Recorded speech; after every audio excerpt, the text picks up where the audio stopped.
So welcome to DevOps assassins. आज हम लोग पढ़ने वाले हैं एक नए अटैक के बारे में जिसका नाम है रो हैमर अटैक। रो हैमर अटैक समझने के बाद आपको समझ में आएगा कि क्या दुनिया में ऐसे अटैक्स भी वर्क एग्जिस्ट करते हैं, क्या ऐसा कुछ भी पॉसिबल है, और ये सब पॉसिबल है फिज़िक्स की वजह से। तो ये एक हार्डवेयर लेवल का अटैक होने वाला है, इसको समझते हैं। और इसको समझने के बाद यू विल ऑलवेज से क्या व्हाट इज़ दिस, ऐसा अटैक भी कैसे एग्जिस्ट करता है। आगे चलते हैं। पहले हम इसके लिए हमको समझना पड़ेगा डी रैम का आर्किटेक्चर कैसे वर्क करता है। तो डी रैम में क्या होता है कि डाटा जो है वो रोज़ के अंदर स्टोर रहता है, कुछ ऐसे। ये जो है आपका डाटा हो गया और ये हो गई रोज़, रो 1, रो 2, रो 3, रो 4। तो होता क्या है कि बहुत सारी रोज़ चिपक चिपक के आपस में जुड़ी होती है यहाँ पर। जैसे कि एक हॉस्टल में क्या होता है कि चिपक चिपक के रूम्स बने रहते हैं, रूम 1, रूम 2, रूम 3, रूम 4। और यहाँ पे हर जगह आप समझ सकते हैं एनालॉजी से कि यहाँ पे बच्चे सो रहे हैं रूम्स के अंदर। यदि मैं कहूँ कि रूम 1 में और रूम 3 में यदि कुछ भी हलचल होती है तो उससे रूम 2 को भी प्रॉब्लम होगी हॉस्टल में, क्योंकि ये दोनों बहुत चिपक चिपक के बने हुए हैं। यही रीज़न है और यही रीज़न बनता है रो हैमर अटैक का। इसको समझने से पहले हम यहाँ पे ट्रांजिस्टर्स और कैपेसिटर्स का कॉन्सेप्ट समझते हैं, जो कि बहुत मैं इजी तरीके से आपको बताता हूँ। इसमें आप समझते हैं कि बिट लाइन, ट्रांजिस्टर और कैपेसिटर क्या होता है। बिट लाइन एक ऐसी जगह है जहाँ पे आपका जो बिट्स हैं वो रिप्रेजेंट्स हो रही है, एक प्रकार से आप इसको समझिए। दूसरी चीज़ क्या है, ट्रांजिस्टर एक प्रकार से गेट है for opening the capacitor. Capacitor में हमने बहुत पहले फिजिक्स में पढ़ा है कि कैपेसिटर क्या करते हैं, चार्जेस को स्टोर करते हैं। उनका काम होता है चार्जेस को स्टोर करना। अब होता क्या है कि जैसे ही आप सीपीयू ऑर्डर देता है कि मेरे को रैम एड्रेस 2 चाहिए, तो तुरंत एक रो डिकोडर ओपन कर देता है उस रो 2 को, यानी कि आप रो 2 का डाटा ले सकते हैं, रो 2 पे जो डाटा है वो ले सकते हैं।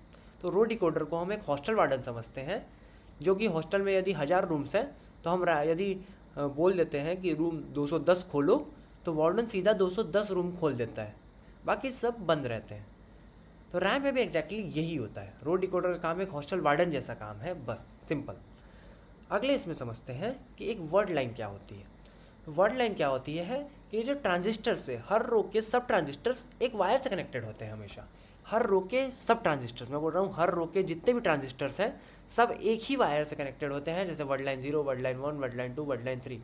तो यदि कल को मैं बोलता हूँ कि ओपन रो 2 और रो 2 के सारे ट्रांजिस्टर्स एक साथ ऑन हो जाते हैं, यानी कि यदि मैंने बोल दिया रो 2, तो जो वर्ड लाइन 2 है वो उस रो के सारे ट्रांजिस्टर्स को एक साथ ऑन कर देगी।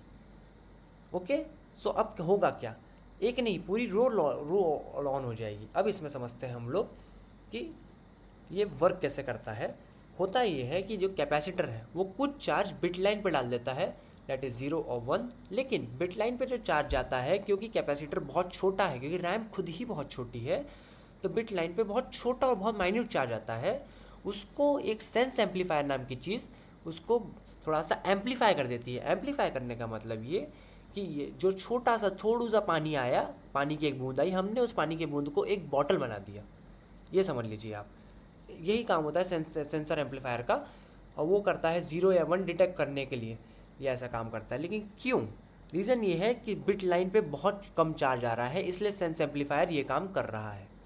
अब इसको हम लोग आगे समझते हैं कि कैपेसिटर में क्या होता है। तो कैपेसिटर क्या है? कैपेसिटर एक बेबी मिल्क की बॉटल समझिए, जिसमें अभी पूरी बॉटल भरी हुई है। तो होता क्या है कि कैपेसिटर एक बिट लाइन से कनेक्टेड होता है। अब थोड़ा चार्ज बिट लाइन में चला गया, जैसे ही आपने कुछ रो 2 बोला या आपने बोला कि रो 2 ओपन करो, तो थोड़ा सा चार्ज जो है वो ज़्यादा जाता है बिट लाइन के अंदर। अब पहले देखिए बिफोर यदि आप देखेंगे तो यहाँ पे ज़्यादा बॉटल भरी हुई थी। अब बच्चे ने थोड़ा सा पानी पी लिया या दूध पी लिया, तो अब वो जो बॉटल है वो इतनी हो गई है, यानी कि इतनी खाली हो चुकी है। तो इसका मतलब क्या, क्या डाटा ख़राब हो गया, क्या क्या बॉटल ख़राब हो गई, क्या डाटा ख़राब हो गया? तो इसका आंसर है ना बॉटल ख़राब हुई ना डाटा ख़राब हुआ, बिल्कुल नहीं, कुछ भी ख़राब नहीं होता है। जो सेंस एम्पलीफायर होता है वो क्या करता है कि वो इसको रिचार्ज कर देता है फिर से। जैसे ही आपने रीड किया, थोड़ी सी चार्ज आपका कम हुआ, तुरंत ही सेंस एम्पलीफायर इसको रिचार्ज कर देता है फिर से। लेकिन अब हम लोग समझते हैं कि अटैकर क्या करता है यहाँ पे। यहीं पे आके अटैकर अपना गेम खेलता है। वो बोलता है कि समझ लीजिए रो 10, रो 11, रो 12 ये सब एक दूसरे से चिपकी हुई बनी है।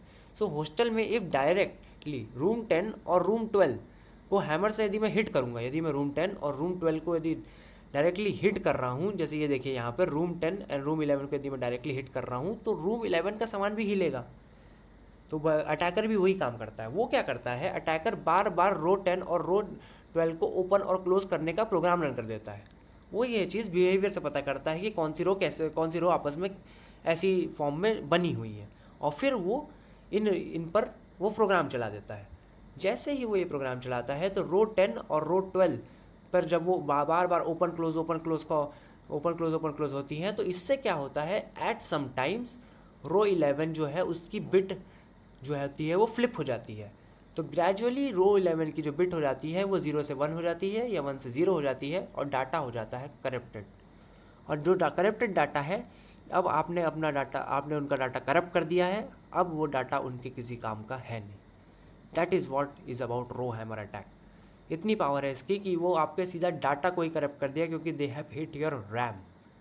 एंड ये अटैक बहुत क्लासिक अटैक था। आपको लगा होगा इसमें प्योर फिजिक्स है। इस फिजिक्स का यूज़ करके अटैकर जो है वो इस रो हैमर अटैक को आगे बढ़ाता है। तो चलिए अगली बार मिलेंगे ऐसे ही कोई नए टॉपिक के साथ। धन्यवाद।